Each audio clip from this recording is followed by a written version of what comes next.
An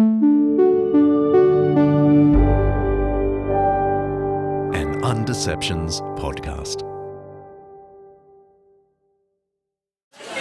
India is in the middle of an election right now, and I do mean in the middle, because voting started several weeks ago and only just ended, with results expected on Tuesday. And it's a long process for a reason. India is the largest country in the world by population, with over 1.4 billion people. That's the equivalent of roughly 4 United States, 6 Brazils, 9 Russias, 34 Canadas, or 1.4 billion Kevins.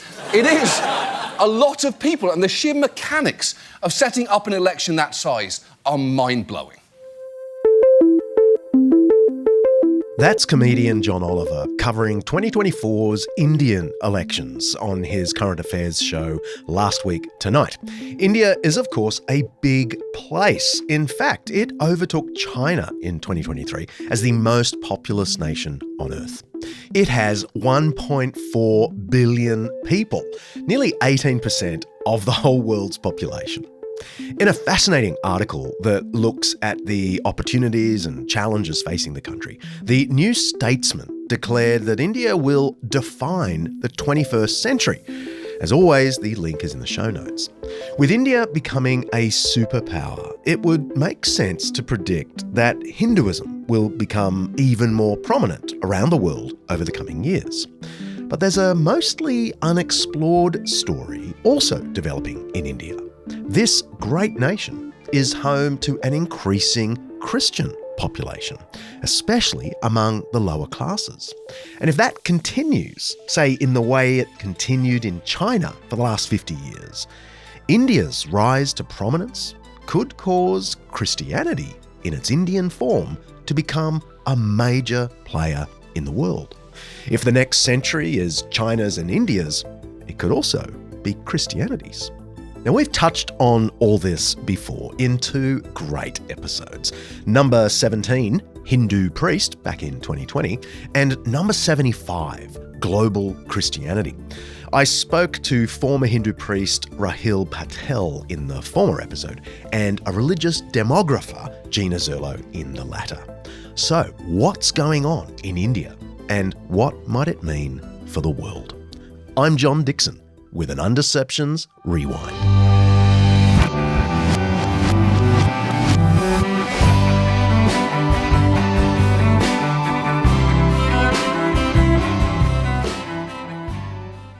Hinduism, or Sanatana Dharma, the eternal law, dates back as far as 1500 BC, maybe even earlier.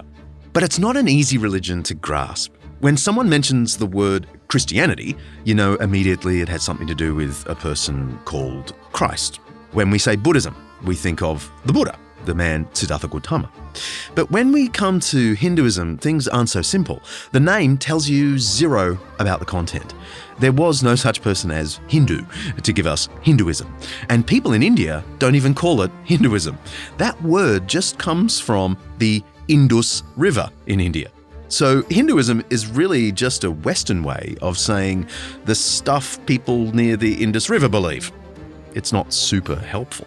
But Sanatana Dharma, Hinduism, is the world's 3rd largest religion, with just over 1 billion followers, and they're united by some core beliefs. Here's a kind of cheat sheet for you. Karma, that's the universal law of cause and effect. Your action determines a reaction in this life and in the next life, because Hindus believe in reincarnation, of course.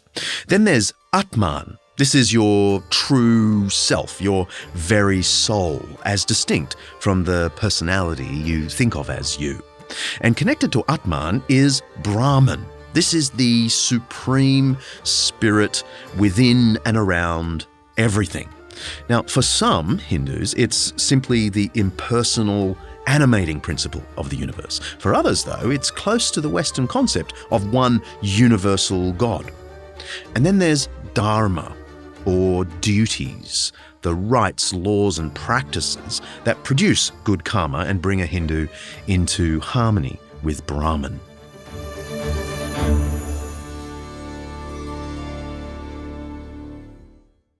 The most populous country in the world has a story to tell about Christianity's hidden growth. And this story has a huge impact on overall global Christianity statistics. India is home to so many creative contextualization movements of insider movements within Hinduism, within Islam. And a lot of white Western Christians don't like these movements because they perceive them to be too far out there theologically. Yet, when you talk to these people, they are authentically Christian while still publicly being authentically Hindu, according to their Indian culture. So, in the next few decades, I would like to see more study of these kinds of movements and more awareness of these background believer movements to come to the West to encourage more dialogue there. And I hope and think that might happen. These creative contextualization efforts Gina is talking about are basically Christians in India trying to live out their Christian faith in a way that somehow accords with Indian culture and even religious expression. Christianity in India carries strong connotations of Western imperialism. So becoming a Christian can look like turning your back on thousands of years of Indian culture. It's also the case that Christians are more likely to come from the lowest caste in India. So conversion to Christianity actually adds a burden to already difficult lives. Because if you say you're a Christian, you are likely to be ostracized. This partly explains these insider movements Gina is talking about. People in these movements have a vibrant faith in Christ as the crucified and risen Lord of all, but they choose to remain within their Hindu or Muslim home cultures. It's a kind of churchless Christianity. They call themselves devotees of Jesus, Yesu Bhakta. The word bhakti, you may know, is the key Hindu term for being devoted to your favourite or family god. These Yesu Bhakta won't call themselves Christians because of the strong cultural associations with that word. It's pretty controversial in the mission studies field, and we'll put a link in the show notes for more information on it. Why is this important to our story? Because Gina and her colleagues in their Global Christianity book estimate India's Christian population at 4.9% of the total population of India. That means 67 million Christians. Now that is significantly higher than other estimates you're likely to read. The Pew Research Centre, for example, puts Christians in India at just 2.3%. But Gina says that number is only based on census data. Her research goes much further. She gathers information on the ground, with researchers visiting and talking to key community members.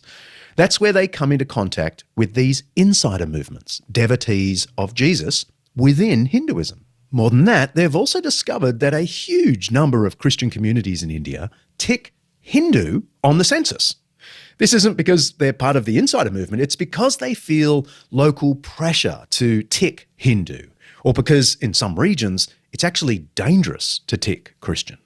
The real number of Christians in India, in other words, might be double what you read over at Pew or on Wikipedia. China and India are the two largest countries in the world. They're also in what's called the Global South. The terms Global North and Global South are debated. We're going with the terminology Gina and her team use, and they describe it geopolitically, with the Global North comprising Europe, including Russia, and North America, and the Global South is basically everywhere else: Africa, Asia, Latin America, and Oceania. Christianity has been shifting to the Global South for many, many decades now. And we estimate that around the year 1982 is when world Christianity became a majority Global South faith, meaning Asia, Africa, Latin America, and Oceania.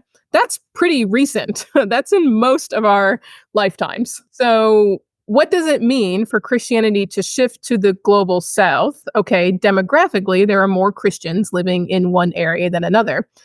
But what my question is, what else is or is not shifting? Is theological education shifting? Is the missionary movement shifting? Is money shifting? No one likes to talk about money. It makes people sweat a little bit. But the way we write history, Christian history, is that shifting? And more often than not, the answer to all those questions is no. That stuff's not shifting. because the global north still has way more financial resources than the global south does. So I think a lot of people don't quite understand what the ramifications are, the social, the theological, the political ramifications of Christianity being a majority global south faith. I think the perception that Christianity is a monolith could not be any further from the truth. I mean, the motto of unity and diversity really is, I think, the motto of world Christianity. It's so diverse that Christianity can transcend any culture, any language, any people, any geographical place, right? Anyone can become a Christian anywhere at any time. Not every religion is like that. That's actually pretty unique in terms of world religions go. But there is something, I think, that hangs it together as something called world Christianity, which is belief and faith in Jesus Christ. No matter what your theology is, or how you pray, or whether you speak in tongues or not, everyone believes in Jesus. That's the thing that holds world Christianity together.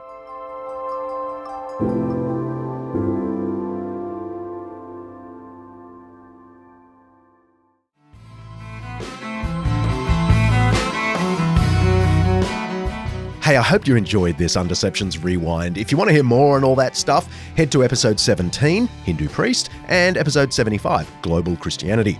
I don't know how you find it in your feed, but you can go to the website where it's just super easy. And while you're there, check out everything else. See ya.